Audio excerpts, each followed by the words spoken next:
আসসালামু আলাইকুম, welcome back to my channel Fauzia's mom. আজকে আমি আপনাদের জন্য নিয়ে এসেছি খুব সহজভাবে স্যান্ডউইচ রেসিপি। তো স্যান্ডউইচটা করার জন্য আমি এখানে প্রথমে মুরগির যে বুকের অংশ সেই অংশের এক পাশটা নিয়েছি, আর এটা খুব ভালো করে ধুয়ে আমি পর্যাপ্ত পরিমাণ পানি নিয়েছি আর সেই পানিতে দিয়ে দিয়েছি।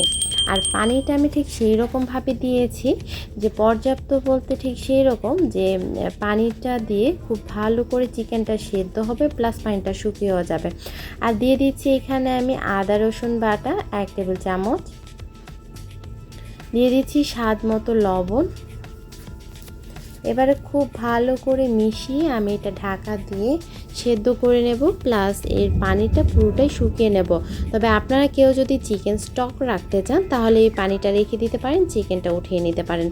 আমি চিকেন স্টক রাখবো না, তাই পুরো পানিটাই শুকিয়ে নেব। আর এই স্যান্ডউইচ কিন্তু বাচ্চারা খুবই পছন্দ করে। আর তাছাড়া বাচ্চা ছাড়াও বড়রাও কিন্তু স্যান্ডউইচ খেতে খুব কম পছন্দ করি না আমরা। তাছাড়া বাচ্চাদের টিফিনেও আমরা এইভাবে স্যান্ডউইচটা করে দিতে পারি। খুব সহজভাবে অল্প সময়ে এটা করে নেওয়া যায়। তো আমার চিকেনের পানিটা দেখুন অনেকটা শুকিয়ে গিয়েছে, আর অল্প একটু আছে, সেটাকে আমি একদম পুরোটাই শুকিয়ে নেব।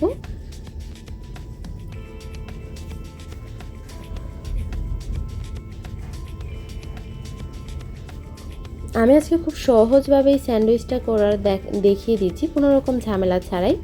তো এবারে চিকেনটা আমি একটি কাঁটা চামচের সাহায্যে টেনে টেনে মাংসগুলোকে ছাড়িয়ে নিচ্ছি। আর এভাবে করে ছাড়ালে কিন্তু এটা খুব সুন্দর করে একদম ঝরঝরে করে ছেড়ে যায়। আপনারা চাইলে হাতের সাহায্যেও করে নিতে পারেন। এছাড়া চাইলে আপনারা এটাকে এক সাহায্যে কেটে নিতে পারেন।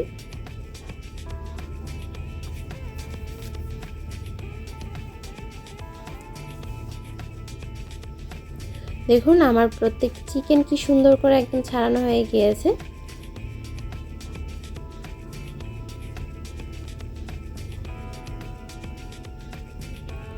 এবার আমি চিকেনের সঙ্গে যা অ্যাড করব সেটা হচ্ছে শসা। আর এই শসাকে আমি একটা মেশিনের সাহায্যে কুচি করে নিচ্ছি। তবে আপনারা চাইলে হাতেও কুচি করে নিতে পারেন, পাতলা পাতলা করে। তবে আমি মেশিনের সাহায্যেই করে নিচ্ছি সময়টা বাঁচানোর জন্য। আমার কুচি করা হয়ে গিয়েছে। এবার এই শসা থেকে যে পানিটা আছে সেই পানিটাকে খুব ভালো করে আমি নিংড়ে নিচ্ছি।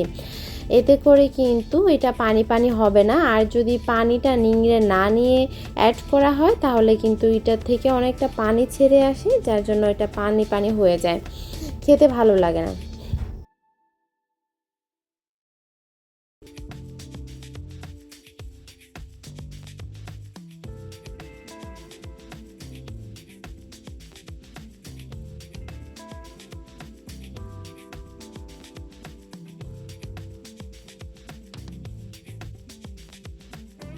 পছন্দ করে না।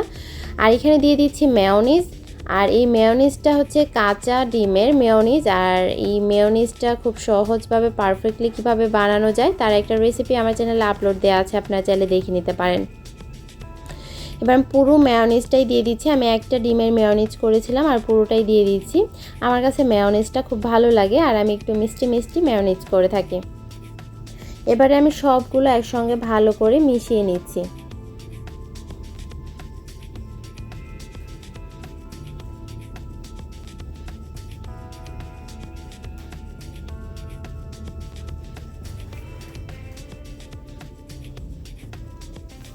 আপনারা চাইলে এখানে টমেটো ক্যাচাপ অ্যাড করতে পারেন, তবে আমি আজকে টমেটো ক্যাচাপও অ্যাড করিনি। একদম সিম্পলভাবে দেখিয়েছি, তবে এর স্বাদটা কিন্তু অনেক। এবার আমি পাউরুটি নিয়ে নিয়েছি আর পাউরুটির যে ব্রাউন অংশটা সেটা কেটে নিচ্ছি। তবে আমি সাধারণত বাসায় যখন করে থাকি আমি ব্রাউন অংশটা কাটি না, ব্রাউন অংশ সহই আমি খেয়ে থাকি, আমার কাছে সেটা ভালো লাগে। তবে আমি আপনাদের দেখিয়ে দিচ্ছি, আপনারা এভাবে ব্রাউন অংশটা কেটে ফেলে দিতে পারেন। এবারে আমি সেই মিশ্রণটা দিয়ে দিচ্ছি, আর আমি বেশি করে মিশ্রণটা দিচ্ছি, এতে করে খেতে ভালো লাগবে।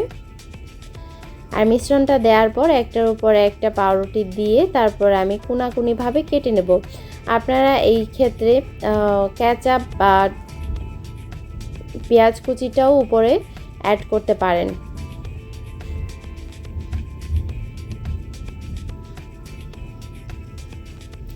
দেখুন খুব সহজভাবে অল্প সময়ে আপনাদেরকে চিকেন স্যান্ডউইচ বানানো দেখিয়ে দিলাম, আর একদমই ঝামেলা ছাড়া।